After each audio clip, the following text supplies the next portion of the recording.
I thank the gentleman from New Jersey for recognizing me. Mr. Speaker, I rise today in strong support of House Resolution 692, which recognizes this September 2009 as Tay-Sachs Disease Awareness Month. I'm proud to co-sponsor this resolution, and I commend my friend from Ohio, Senator Sherrod Brown, for spearheading a companion resolution in the Senate. Tay-Sachs disease is a progressive neurological disorder for which there is no known treatment or cure. The most common form affects infants who appear healthy at birth and seem to develop normally at first. But at around 6 months, the symptoms of the disease begin to appear. The baby gradually begins to regress, losing the ability to crawl, turn over, sit, or reach out. Eventually, as paralysis sets in, the child becomes blind, deaf, and unable to swallow. Tragically, few infants born with Tay-Sachs live past the age of 5. This terrible disease appears most often in families with no prior history because the Tay-Sachs gene can be carried through many generations without being expressed. However, when 2 carriers of the gene become parents, there is a 1 in 4 chance that any child they will have will be born with the disease. While about 1 in 5 million Americans are carriers of the Tay-Sachs gene, certain populations are much more at risk.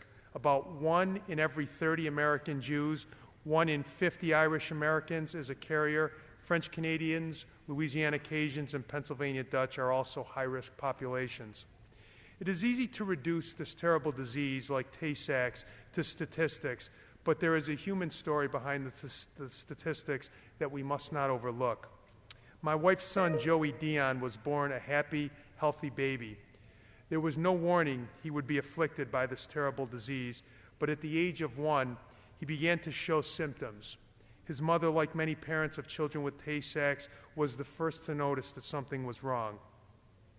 She sat through many tests in the awful day when they were told that Joey had Tay-Sachs.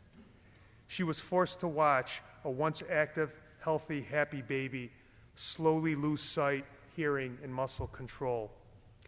Joey passed away in his sleep 1 month before his 5th birthday.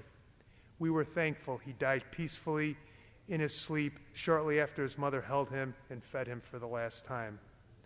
Not all deaths from Tay-Sachs are peaceful. Some can be quite long and agonizing.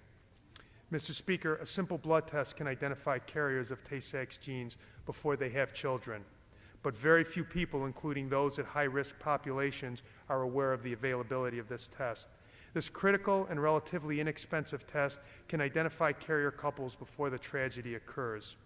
It is a test that my own health insurance incredibly did not cover, and I had to pay for myself. But it's a test that primary care physicians should be aware of and discuss with high-risk populations. Raising awareness of this terrible disease is important, but it is critical that we also put words into actions. Millions of Americans suffering from rare diseases like Tay-Sachs and more common diseases like cancer stand to benefit from an expanded federal commitment to stem cell research. We must also continue to increase funding for the National Institutes of Health. Federal support for cutting-edge biomedical research will make treatments and cures for diseases like Tay-Sachs a reality. Mr. Speaker, I urge my colleagues today to support House Resolution 692 and Tay-Sachs Disease Awareness Month. Thank you, and I yield back the balance of my time. Gentleman yields back his time.